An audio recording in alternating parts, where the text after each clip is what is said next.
ঠিক আছে, তাহলে আমরা ডেটা টাইপসটাও আগের দিন জেনে নিয়েছিলাম যে ডেটা কত ধরনের হয়, কিন্তু মুখ্যত গবেষণাতে আমরা দু ধরনের ডেটার কথা খুব বেশি করে বলে থাকি। বিশেষ করে ডেটা সোর্সের উপরে ভিত্তি করে আমরা যে ডেটা ক্লাসিফিকেশনটা করেছিলাম, একটা হচ্ছে প্রাইমারি ডেটা। যারা আগের দিনের ক্লাসটা করিসনি তারা আগের দিনের ক্লাসের ভিডিও দেওয়া আছে, এক মিনিট, আগের দিনের ভিডিওটা দেওয়া আছে গ্রুপে, লিংক দেখে নিন, না হলে কিন্তু এটা খাপছাড়া মনে হবে। ওকে, তো প্রাইমারি ডেটা তার কিছু কালেকশনের মেথড আছে, আবার সেকেন্ডারি ডেটা তার কিছু কালেকশন মেথড আছে। আমি এই ক্লাসিফিকেশনটা পুরো আলোচনা করেছিলাম এবং বলেছিলাম যে কোনগুলো পড়তে হবে, কোনগুলো থেকে কি প্রশ্ন আসতে পারে, প্রাইমারি ডেটা তার বৈশিষ্ট্য লিমিটেশন, সেকেন্ডারি ডেটা তার বৈশিষ্ট্য লিমিটেশন, এগুলো সব বলেছিলাম। এখন আমরা তাহলে এক এক করে দেখি যে প্রাইমারি ডেটা আর যে কালেকশন মেথডস গুলো কি কি আছে, তাদের বৈশিষ্ট্যগুলো কি কি, সুবিধা অসুবিধা ইত্যাদি ইত্যাদি সেগুলো।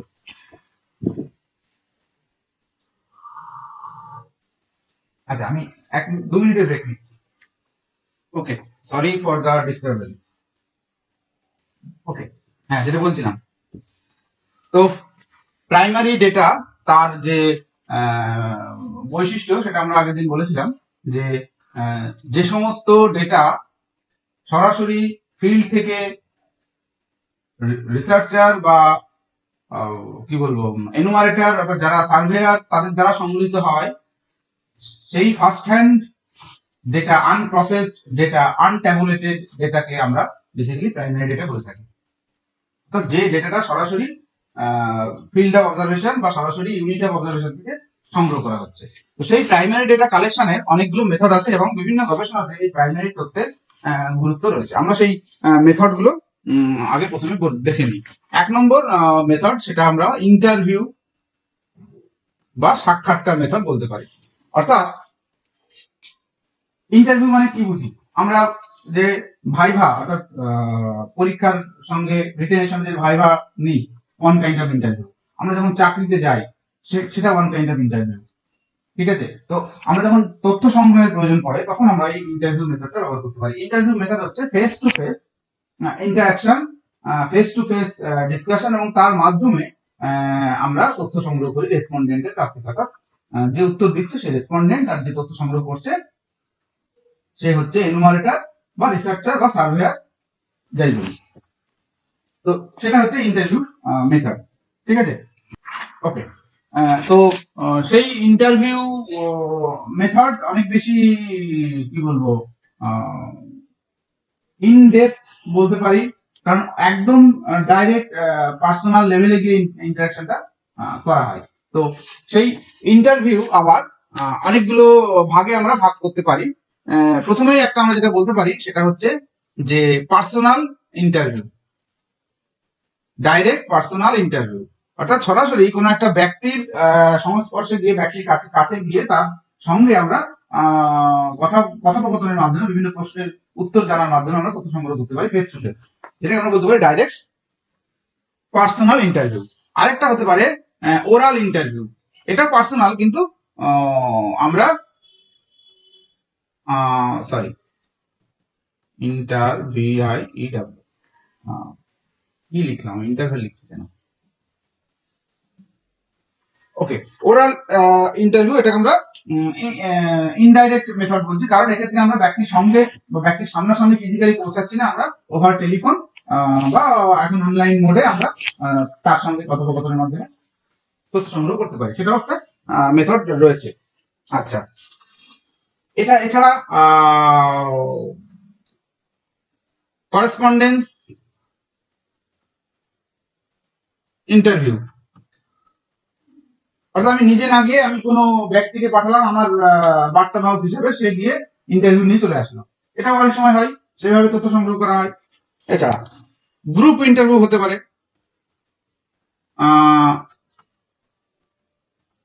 যেটাকে বেসিক্যালি ফোকাস গ্রুপ ডিসকাশন, এটা একটা রিসার্চ মেথডোলজি, তথ্য সংগ্রহের মেথড। গ্রুপ ইন্টারভিউ হতে পারে একসঙ্গে একই গ্রুপে অনেকজনকে দিলাম এবং তাদের সঙ্গে বিভিন্ন প্রশ্ন করছি, তারা বিভিন্ন ভাবে সেই উত্তরগুলো দিচ্ছে এবং তাদের মাধ্যমে সেই ইন্টারভিউর মাধ্যমে আমরা তথ্য সংগ্রহ করছি, এটাকে গ্রুপ ইন্টারভিউ বলা হচ্ছে। আচ্ছা, এছাড়া যেটা হতে পারে সেটা হচ্ছে স্ট্রাকচার্ড ইন্টারভিউ, অর্থাৎ আমি যখন একদম একটা প্রশ্নপত্র সেট করে নিয়ে বসছি তখন সেটাকে আমরা বলবো স্ট্রাকচার্ড ইন্টারভিউ। আর একটা হয় আনস্ট্রাকচার্ড, অর্থাৎ যেখানে আমার পয়েন্ট টু পয়েন্ট প্রশ্ন রেডি করা নেই, জাস্ট বিক্রি বিষয়ে আমি তথ্য সংগ্রহ করতে চাইছি, সেটা আমার মাথায় আছে, সেই অনুযায়ী আমি গেলাম, গিয়ে আমি এবার কথোপকথনের মধ্য দিয়ে নতুন নতুন প্রশ্ন বেরিয়ে আসে, অর্থাৎ যে রেসপন্ডেন্ট তার কথার সূত্র ধরে আমি পরবর্তী প্রশ্ন করছি। That is called unstructured interview. আমরা চাকরির ইন্টারভিউটা আনস্ট্রাকচার্ড ইন্টারভিউ বলতে পারি, আমরা ভাইভা নিয়ে যেটা সেটা আনস্ট্রাকচার্ড ইন্টারভিউ বলতে পারি, কারণ ওখানে কোনো সেট আপ কোশ্চেন আগে থেকে সেট করা থাকে না। কিন্তু যখন আমরা একটা নিউজ চ্যানেলে কোনো বিশেষ ব্যক্তির সাক্ষাৎকার যখন কোনো নিউজ অ্যাঙ্কার নেয়, তখন সে কিন্তু কিছু কোশ্চেন সেট করে রাখে, যে প্রশ্নগুলো করে থাকে, যদিও সেখানেও আনস্ট্রাকচার্ড ইন্টারভিউ হয়, আমি বলছি না যে হয় না, তার মাধ্যমে মতামত সংগ্রহ করা হয়। বা বিভিন্ন নিউজ মিডিয়া তারা যখন বিভিন্ন বিশেষজ্ঞ ব্যক্তির মতামত নেয়, সেখানেও স্ট্রাকচার আনস্ট্রাকচার উভয় প্রকার হতে পারে।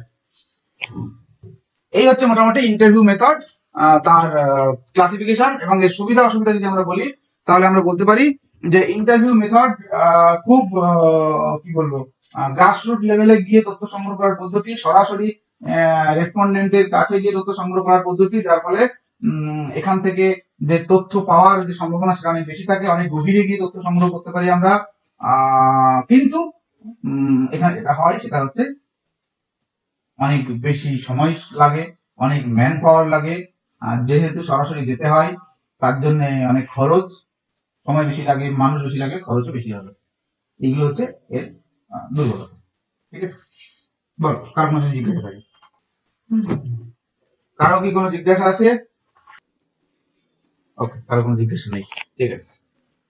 নেক্সট মেথড, যেটা আমরা আলোচনা করলাম ইন্টারভিউ মেথড, এবার আমরা আলোচনা করব 2 নম্বর, সেটা হচ্ছে অবজারভেশন মেথড, যেটাকে আমরা বাংলায় বলি পর্যবেক্ষণ। অর্থাৎ যেখানে আমরা আমাদের ইন্দ্রিয়ের ব্যবহারের মাধ্যমে তথ্য সংগ্রহ করে থাকি, কোন রকম ইন্টারাকশন, কথাবার্তা, প্রশ্ন উত্তর পর্ব এরকম কিছু থাকে না, আমরা আমাদের ইন্দ্রিয়ের মাধ্যমে তথ্য সংগ্রহ করে থাকি। এই অবজারভেশন পদ্ধতি অনেক কি বলবো, বেশি সাইন্টিফিক বলা হয়, কারণ আমরা যেটা রিয়েল অবজার্ভ করছি, আমরা যেটা চোখে দেখছি বা টেস্ট করছি বা কানে শুনছি বা স্পর্শ বুঝতে পারছি, বা কোনো ল্যাবরেটরিতে নির্দিষ্ট পরিবেশে সাইন্টিফিক বিভিন্ন ইভেন্টস গুলো আমরা পর্যবেক্ষণ করছি, করে তার মাধ্যমে সিদ্ধান্তে পৌঁছাচ্ছি, সেখানে কোনো রকম জিজ্ঞাসা থাকছে না। তো সেই জন্য অবজারভেশন মেথড অনেক বেশি আনবায়াসড বলা হয়ে থাকে, অনেক বেশি সাইন্টিফিক বলা হয়ে থাকে। সুবিধা কি বললাম? Direct observation without question asking, অর্থাৎ কারোর কাছে না গিয়ে, কে কোনো প্রশ্ন জিজ্ঞাসা না করে আমরা সরাসরি জাস্ট ইন্দ্রিয় দিয়ে অবজার্ভ করেই আমরা তথ্য সংগ্রহ করতে পারি। বায়াসনেস নেই, অর্থাৎ সাবজেক্টিভিটি, ইন্ডিভিজুয়াল টু ইন্ডিভিজুয়াল যে সাবজেক্টিভ চিন্তা ভাবনার যে পার্থক্য, সেটা এখানে এড়ানো যায়।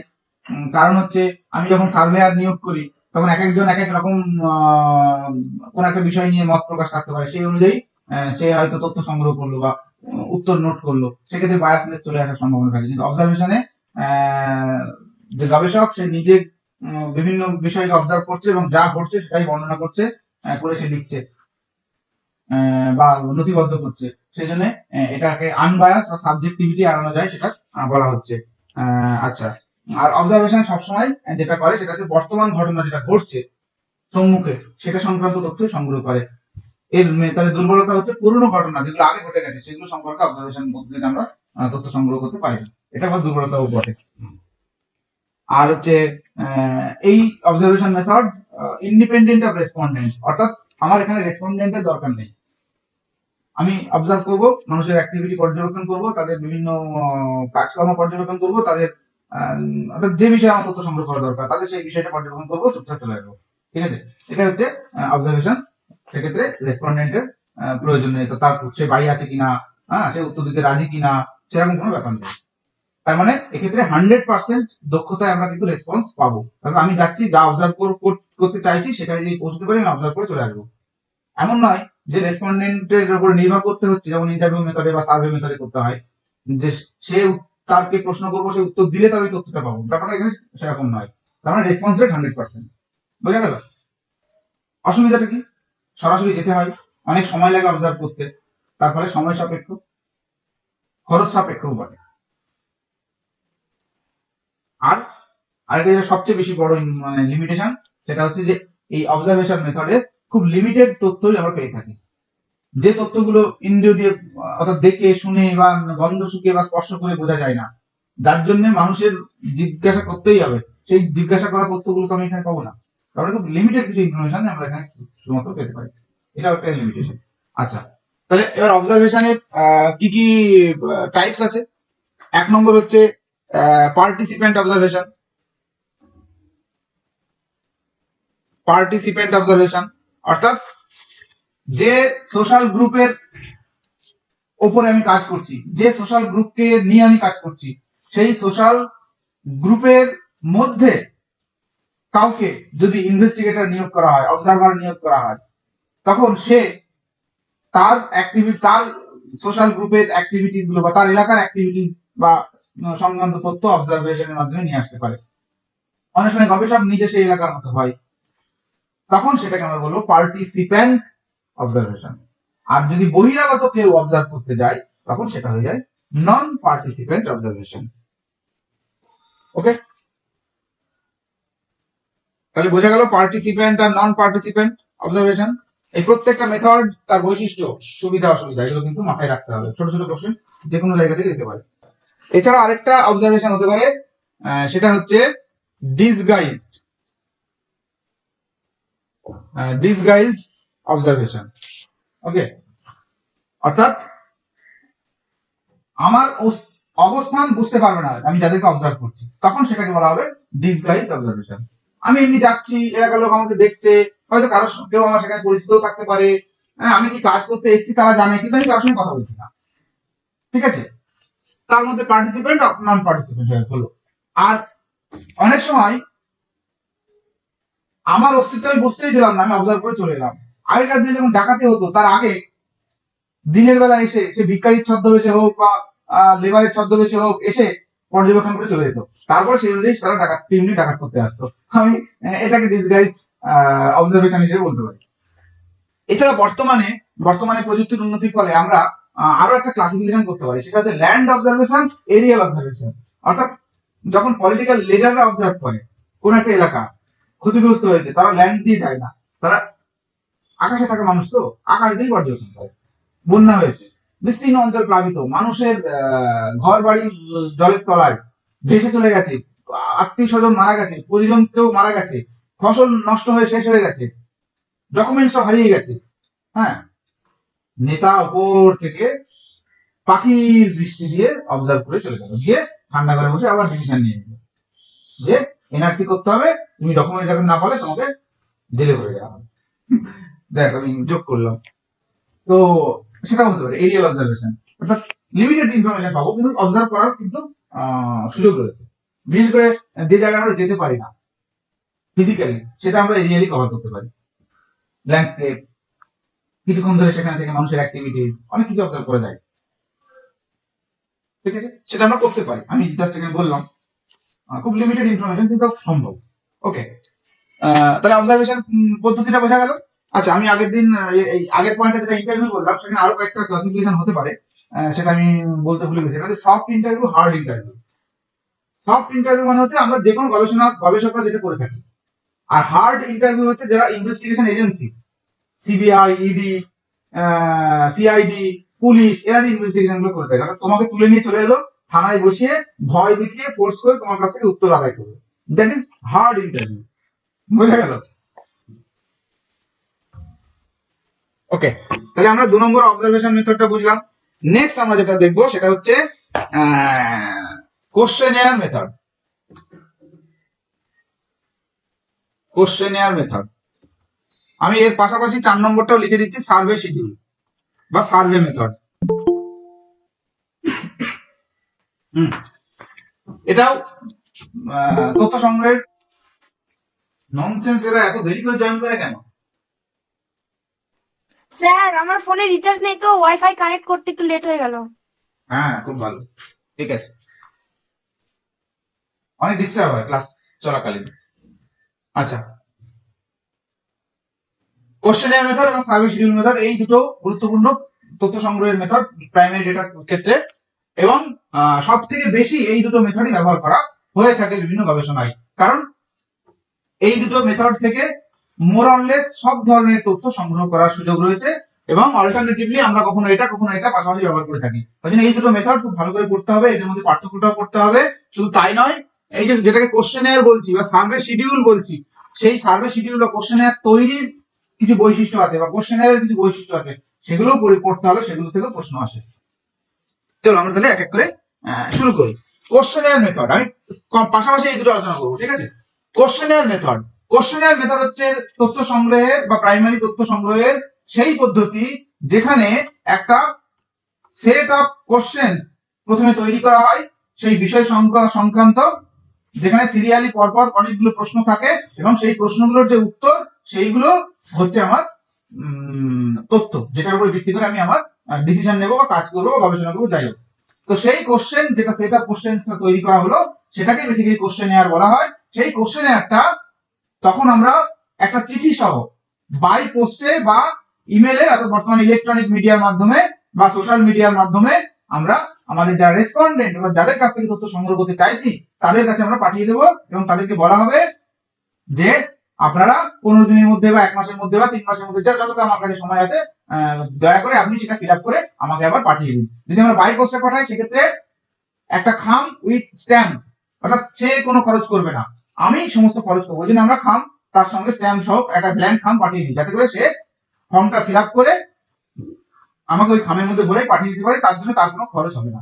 এটা হচ্ছে কোশ্চেনার মেথড। সার্ভে শিডিউল মেথড হচ্ছে, এটা মেথড গত দিক থেকে পার্থক্য বলছি, মানে বৈশিষ্ট্য তার সঙ্গে পার্থক্যটা আলোচনা হয়ে যাচ্ছে।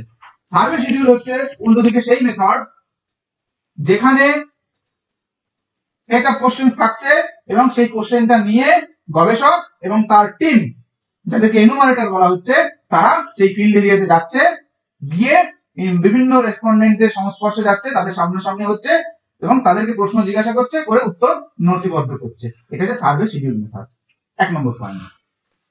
2 নম্বর পয়েন্ট হচ্ছে যে কোশ্চেনের ক্ষেত্রে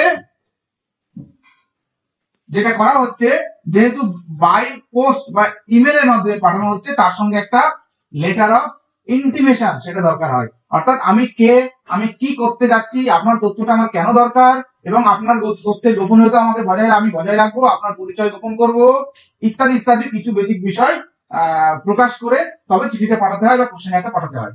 না হলে কিন্তু আমার কাছে হুট করে একটা প্রশ্ন আসলো, কোথা থেকে আমি জানলাম না, কে আমাকে পাঠালো আমি জানলাম, আমি উত্তর দেবো? নিশ্চয়ই দেবো না। ওই জন্য আমাকে একটা ইন্ট্রোডাক্টরি লেটার ওই কোশ্চেনের সঙ্গে দরকার হয়। আর সার্ভে শিডিউল মেথডে যেহেতু ফিজিক্যালি এনুমারেটর নিজে যাচ্ছে, সে নিজে মুখে বলে দেবে, ওরকম কোনো লেটারের দরকার নেই। 2 নম্বর পয়েন্ট বোঝা গেল। 3 নম্বর পয়েন্ট কি, কোশ্চেনের মেথডে ফিজিক্যালি রেসপন্ডেন্টের কাছে যাওয়ার দরকার নেই, অর্থাৎ যে তার নিজের জায়গাতেই থাকছে, শুধু বাই পোস্টে বা ইলেকট্রনিক মিডিয়ার মাধ্যমে কোশ্চেনের চলে যাচ্ছে আবার ফিরে আসছে, কিন্তু এখানে ফিজিক্যালি যেতে হচ্ছে। তাই তাহলে এটা 3 নম্বর পয়েন্ট হলো। 4 নম্বর পয়েন্ট, তাহলে এটা সময় সাপেক্ষ, কিন্তু অতটাও সময় সাপেক্ষ নয়, কারণ রেসপন্ডেন্ট যদি ঠিকঠাক হয় সে কুইক রেসপন্স করে দিতে পারে। অর্থাৎ স্বল্প সময়ে যদি আমার তথ্য সংগ্রহের দরকার হয়, তাহলে questionnaire is a suitable method.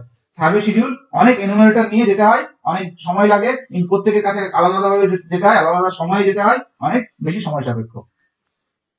বুঝা গেল। নেক্সট পয়েন্ট কি, যেহেতু আমাকে যেতে হচ্ছে না, কোনো এনুমারেটরের দরকার নেই, খরচ একদম মিনিমাম, এক্ষেত্রে দলবল নিয়ে যেতে হচ্ছে, অনেক সময় ব্যয় করতে হচ্ছে, গাড়ি খরচ, খাওয়া খরচ, থাকা খরচ, অনেক খরচ হচ্ছে, অনেক খরচ সাপেক্ষ হচ্ছে এটা। বুঝা গেল। নেক্সট পয়েন্ট কি, আমি যে কোশ্চেন একটা তৈরি করেছি সেখানে কোনো মডিফিকেশনের প্রয়োজন হতে পারে তো? সেটা কিন্তু এই কোশ্চেনের মেথডে সম্ভব নয়, কারণ একবার কোশ্চেন পাঠানো হয়ে গেলে আমি কি মডিফিকেশন করতে পারবো? পারবো না। কিন্তু সার্ভে শিডিউলে আমি নিজে যাচ্ছি সেখানে, বা এনুমারেটর যাচ্ছে, যখন এটা মনে হলো যে কোনো একটা প্রশ্ন অ্যাড করা দরকার, সঙ্গে সঙ্গে সে অ্যাড করে দেবে, অন দা স্পট অ্যাড করতে পারবে। বা কোনো একটা প্রশ্ন তাকে জিজ্ঞাসা করার দরকার নেই, বা কোনো একটা শব্দ সেন্সিটিভ আছে সেটাকে বাদ দেবো, করা সম্ভব। বা কোনো একটা লাইন বুঝতে পারছে না রেসপন্ডেন্ট, তাকে বুঝিয়ে বলা, অন্যভাবে বুঝিয়ে বলা, কিন্তু কোশ্চেনের মেথডে সেটা সম্ভব নয়। নেক্সট পয়েন্ট কি, কোশ্চেনের মেথডে রেসপন্স রেট খুব খারাপ। কেন? কারণ 100 জনকে পাঠালে 10 জন হয়তো ফেরত পাঠালো। কারণ আমাদের দেশে বিশেষ করে মানে সচেতনতার লেভেলটা যেখানে কম, সেখানে কোশ্চেনের মেথড একেবারেই অ্যাপ্লিকেবল নয়। শিক্ষিত এরিয়া ছাড়া কোশ্চেনের মেথড অ্যাপ্লিকেবল নয়। সার্ভে শিডিউল সব জায়গাতে অ্যাপ্লিকেবল।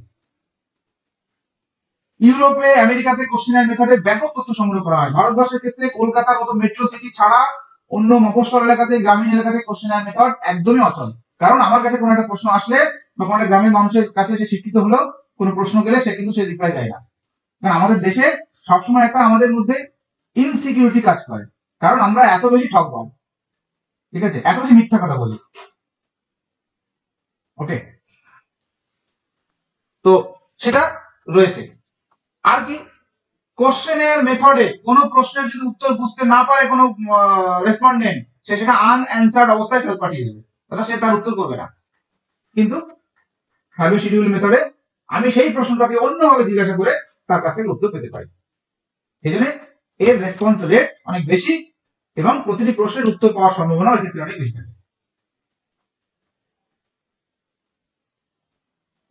বোঝা গেল?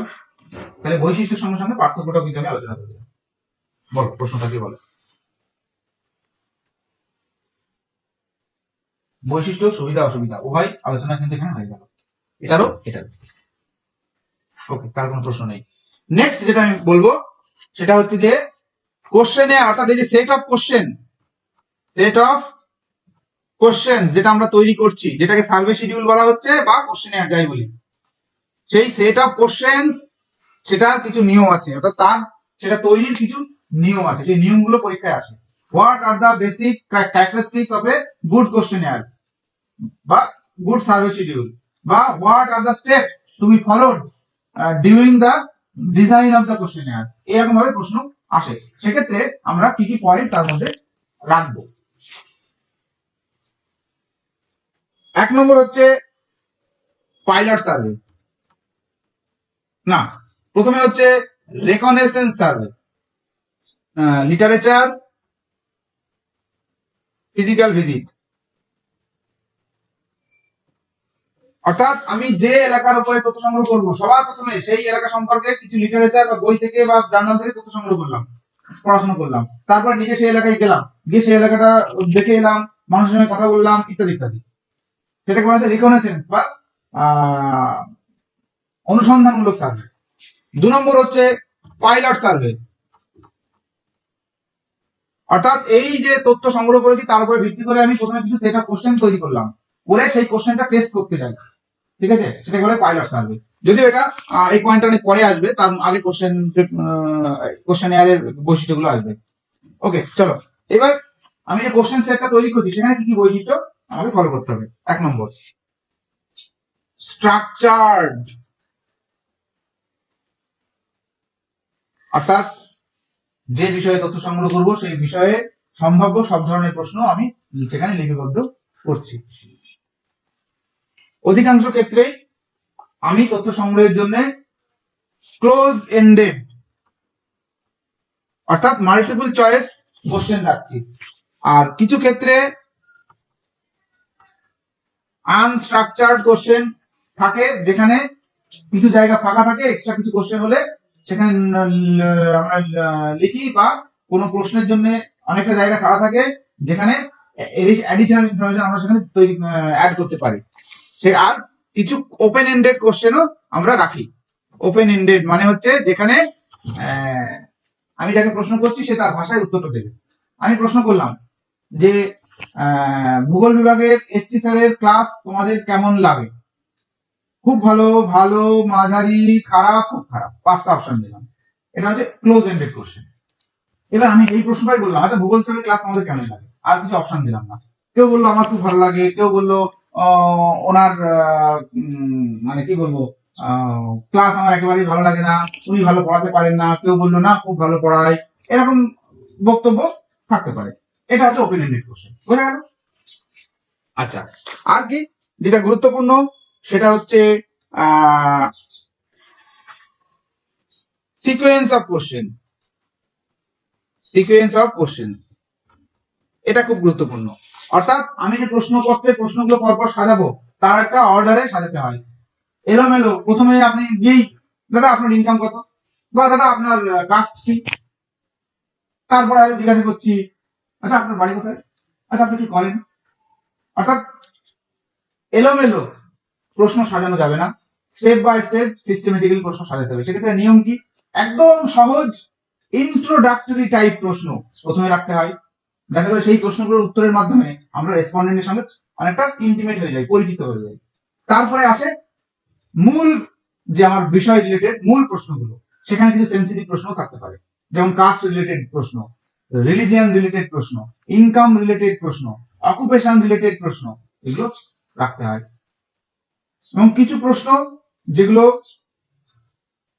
হয়তো অনেকটা আলোচনার পরে গিয়ে হয়তো উঠে আসে উত্তর, সেই ধরনের প্রশ্নগুলো শেষের দিকে বা মাঝের পরে রাখতে হয়। ওকে, এই সিকোয়েন্সটা বজায় রাখতে হয়। আর কি, structure of questions, structure of questions, okay, তার মধ্যে আমরা প্রাইমারি কোশ্চেন রাখবো, সেকেন্ডারি কোশ্চেন রাখবো। অর্থাৎ প্রাইমারি কোশ্চেন মানে হচ্ছে যে বিষয় সম্পর্কে তথ্য সংগ্রহ করছি সেই বিষয় রিলেটেড ডাইরেক্ট কোশ্চেন, সেটা আমরা প্রাইমারি কোশ্চেন বলছি। যেমন আপনার ইনকাম কত, এটা প্রাইমারি কোশ্চেন। আর অনেকে ইনকাম বলতে চাই না, তখন আমি কি করব, আচ্ছা আপনি কি কি খাতে কি কি খরচ করেন, আচ্ছা আপনার পেশা এই, আচ্ছা এটা সরকারি না বেসরকারি, আচ্ছা আচ্ছা বাড়ি থেকে কত দূরে আপনি চাকরি করেন, আচ্ছা আপনি কিসে কিসে যান, যাওয়া আসা কিসে করেন, আচ্ছা আপনার রাস্তায় কত খরচ হয়, আপনার অন্যান্য খাতে কত খরচ হয়, আপনি ইনকাম ট্যাক্স কত দেন। এই যে প্রশ্নগুলো যেগুলো ইনকাম রিলেটেড কিন্তু সরাসরি ইনকাম জিজ্ঞাসা করছে না, এগুলোকে সেকেন্ডারি কোশ্চেন বলা হয়। ঠিক আছে, আর কিছু থাকে টার্সিয়ারি কোশ্চেন, যে কোশ্চেনগুলো বেসিক্যালি প্রাইমারি এবং সেকেন্ডারি কোশ্চেন গুলোর উত্তর ভুল হলো কিনা সেটা ক্রস চেক করার জন্য। আর কি, স্ট্রাকচার অফ কোশ্চেনের মধ্যে ওয়ার্ডিং, এটা খুব গুরুত্বপূর্ণ, অর্থাৎ কোশ্চেনের ভাষা বা শব্দ ব্যবহার সেটাও গুরুত্বপূর্ণ। এখানে কতগুলো পয়েন্ট উল্লেখ করতে হয়, যেমন প্রথম হচ্ছে কোশ্চেনের ভাষা খুব সহজ হতে হবে, খুব স্পষ্ট হতে হবে, কোশ্চেনের লেন্থ ছোট হতে হবে, কোনো অ্যাম্বিগুয়াস বা অস্পষ্ট শব্দ, যে শব্দের দুরকম মানে সেগুলো অ্যাভয়েড করতে হবে, সেন্সিটিভ ওয়ার্ড কোশ্চেনের মধ্যে ব্যবহার করা যাবে না, আর কোনো অ্যাব্রিভিয়েশন অর্থাৎ সংক্ষিপ্ত নাম ব্যবহার করা যাবে না, যেমন এসসি, শিডিউল কাস্টের সংক্ষিপ্ত ফর্ম এসসি, শিডিউল ট্রাইবের সংক্ষিপ্ত ফর্ম এসটি, এরকম অনেক অ্যাব্রিভিয়েশন থাকে, সেরকম কিছু ইউজ করা যাবে না, ফুল ফর্মে লিখতে হবে। এগুলো হচ্ছে কোশ্চেনের স্ট্রাকচার, দেখা স্ট্রাকচারটা এইভাবে সেট করতে হয়। আচ্ছা, আর কি, আগে হাতে লেখা হতো, ওই জন্য ক্লিয়ারলি হাতে লেখা যেন স্পষ্ট হয় সেটা মাথায় রাখতে হতো। এখন টাইপ করা হয়, তাই বলা হয় ক্লিয়ারলি টাইপ, বা যদি প্রিন্ট আউট জেরক্স কপি পাঠাই তৈরি করি, সেটাও যেন খুব ভিভিড থাকে, যেন যার চোখে পাওয়ার একটু খারাপ আছে সেও যেন দেখে বুঝতে পারে। বড় বড় সাইজ হলে আরো ভালো এটা। আর কি, উত্তর লেখার জন্য যেন যথেষ্ট জায়গা থাকে, আমি একটা প্রশ্ন লিখলাম সেটা তো 3 লাইনে উত্তর হবে, আমি 1 লাইন লিখে ছেড়ে দিলাম, সেটা যেন না হয়। অর্থাৎ স্পেসিং, লেখার স্পেস, সেটা খুব গুরুত্বপূর্ণ। কোনো নেগেটিভ শব্দ ব্যবহার করা যাবে না, মানুষকে হার্ট করতে পারে সেরকম শব্দ ব্যবহার করা যাবে না। কোনো বায়াস শব্দ, পক্ষপাতমূলক কোনো প্রশ্ন করা যাবে না। যেমন আমি পলিটিক্যাল জিওগ্রাফি বা পলিটিক্যাল ডেমোক্রেটিক সিস্টেম নিয়ে গবেষণা করছি, আমি সরাসরি তাকে প্রশ্ন করে বসলাম আপনি বিজেপি কে পছন্দ করেন না কংগ্রেসকে পছন্দ করেন। ঠিক পলিটিক্যাল লিডাররা যেমন প্রশ্নগুলো করে থাকে বিভিন্ন জনসভায়, এনআরসি হওয়া উচিত না উচিত নয়, এক কথায় উত্তর দিয়ে নিয়ে শূন্য। এনআরসির পেছনে ব্যাকগ্রাউন্ডটা কি, তার সুবিধা কি অসুবিধা কি, সেই বিষয়ে কোনো প্রশ্ন নেই, করা উচিত কি নয়, মানুষ আবেগে হ্যাঁ করা উচিত। আসাম এনআরসি করে কি ভুগছে, সরকারের টাকা গেল, আলটিমেটলি লাভের লাভ কিছু হলো না, আপনার আমার ডাইরেক্ট ইনডাইরেক্ট ট্যাক্সের টাকা দিয়ে সরকার যা খুশি তাই করছে, ব্যাপারটা সেরকম। ওই জন্য কোশ্চেন সেট করার সময় এই বিষয়গুলোকে মাথায় রাখতে হবে। এই হচ্ছে মোটামুটি একটা গুড কোশ্চেনার বা একটা গুড সার্ভে শিডিউলের বৈশিষ্ট্য, বা উল্টে অন্যভাবে বলতে পারি যে কোশ্চেনার বা সার্ভে শিডিউল তৈরি করার ক্ষেত্রে এই বিষয়গুলো মাথায় রাখতে হবে, এই পয়েন্টগুলো মাথায় রাখতে হবে। আচ্ছা, এছাড়া আর যে মেথড গুলো আছে প্রাইমারি ডেটা সংগ্রহ করার ক্ষেত্রে, সার্ভে শিডিউল বা কোশ্চেনার তো হলো, এবার নেক্সট যে মেথড গুলো আমি বলবো, যেমন ডায়েরি মেথড। অর্থাৎ অনেক সময় আমরা যারা আমাদের রেসপন্ডেন্ট তাদেরকে আমরা একটা করে নোটবুক বা ডায়েরি দিয়ে আসি, কারণ ঘটনাটা যখন ঘটে সেই সময়ে পরিস্থিতি বা তথ্য সংগ্রহ করার জন্য তাদেরকে দিয়ে আসা হয় এবং তারা ঘটনা ঘটাকালীন তারা নোট করে, সেটাকে আমরা ডায়েরি মেথড বলতে পারি। আর কি হতে পারে? ক্লিনিক্যাল ইনভেস্টিগেশন, বিশেষ করে মেডিকেল সায়েন্সে যেটা হয় সেটা একটা হতে পারে। আরো অনেক মেথড আছে, মোটামুটি এই কটা গুরুত্বপূর্ণ, এই কটা পড়লেই হবে, ঠিক আছে। ফোকাস গ্রুপ ডিসকাশন তো বললাম। এছাড়া পার্টিসিপেটরি রুরাল অ্যাপ্রেজাল বলে একটা মেথড আছে, এটা বিশেষ করে গ্রামীণ এলাকার গবেষণার কাজে ব্যবহার করা হয়। এখানে যেটা করা হয় সেটা হচ্ছে যে আমি যে গ্রামীণ এলাকার উপরে গবেষণা করছি সেই বিষয় কেন্দ্রিক বা সেই এলাকা নির্ভর কিছু গ্রামীণ মানুষের গ্রুপ তৈরি করা হয় তাদের সঙ্গে ডিসকাশনের মাধ্যমে, এবং তাদেরকেই ইনভলভ করা হয় প্রশ্ন তৈরি করা, তার উত্তর নির্বাচন করা, যে তথ্যগুলো এলো সেগুলোকে প্রসেস করা এবং তার উপরে ভিত্তি করে কি সিদ্ধান্ত গ্রহণ করা হবে, এই গোটা ব্যাপারটাই ওই গ্রামের মানুষকে নিয়ে করা হয়। That is participatory rural appraisal. এটা একটা বিরাট বড় কনসেপ্ট, এত ছোট করে তো বলা যায় না। মূল কথা হচ্ছে এটা, এক একটা এই বিষয়টা একটা বড় বই হয়ে যেতে পারে, ঠিক আছে। বর্তমানে 1980 দশকের পর থেকে এই কনসেপ্টটা বিশেষ করে গ্রামীণ এলাকার বিভিন্ন সমস্যা রিলেটেড যে গবেষণা সেটাতে এই মেথডটা খুব ব্যবহার হচ্ছে। ওকে, ঠিক আছে। এই হচ্ছে তাহলে মোটামুটি প্রাইমারি ডেটা কালেকশনের মেথড। নেক্সট হচ্ছে 2 নম্বর ছিল secondary data, secondary data collection method. এখানে আমরা প্রথমেই দুটো ভাগে ভাগ করব, একটা হচ্ছে পাবলিশড সোর্স আর একটা হচ্ছে আনপাবলিশড। অর্থাৎ যেটা প্রকাশিত হয়েছে সেটাকে পাবলিশড বলবো, অর্থাৎ সেটা বই আকারে, রিপোর্ট আকারে বা ওয়েবসাইটে বা যে কোনো ইলেকট্রনিক মিডিয়াতে প্রকাশিত হয়ে গেছে মানুষের সামনে, তারা বলে দিয়েছে, সেটাকে পাবলিশ সোর্স বলি। সব বিভিন্ন ধরনের গভর্নমেন্ট, এনজিও বা ন্যাশনাল ইন্টারন্যাশনাল অর্গানাইজেশন তাদের যে তথ্যগুলো সেগুলো পাবলিশ সোর্স। এছাড়া আনপাবলিশ সোর্স অনেক কিছু থেকে থাকে, অনেকের ইন্টারনাল অডিট রিপোর্ট যারা তো প্রকাশ করে না, সেটা আমরা অনেক সময় চাইলে তাদের কাছ থেকে বেসিক তথ্যগুলো নিতে পারি বিভিন্ন কোম্পানির, বা অনেক সময় আমরা রাইট টু ইনফরমেশনের আওতায় সরকারি তথ্য বিভিন্ন সেগুলো আমরা নিই, যেগুলো সরকার প্রকাশ করে না। তারপরে এবার আমরা এখানে বলতে পারি যে ইলেকট্রনিক